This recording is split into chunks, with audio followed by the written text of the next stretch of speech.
Nataka niwape story moja hivi. Nadhani kwenye hii story mtajifunza kitu. Nakumbuka ilikuwa kwenye tarehe 4 ya mwezi wa 12 mwaka jana. Nilikuwa zangu nimechill kwa bibi, maana nilitoka Dodoma nikaenda kwa bibi.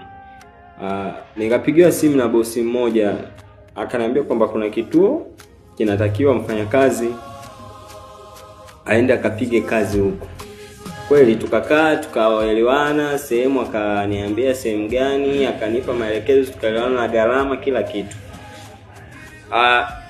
Mimi nikatoka siku hiyo, nikatoa taarifa kwa wazazi wangu, maana unajua lazima unapoenda mahali utoe taarifa kwamba naenda sehemu fulani, nimepata kitu fulani kwa wazazi.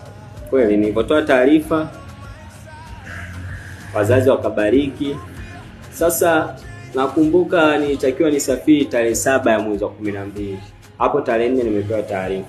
Tarehe 6 usiku narudi kwenye mishemishe zangu, na simu yangu naitumia mkononi, ghafla ikazima.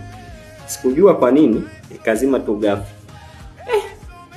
Yaani kwanza kile kitu kiliniuma. Kumbuka ile namba ya bosi ambaye nilitakiwa niende huko ofisini kwake ilikuwa mule kwenye hiyo simu.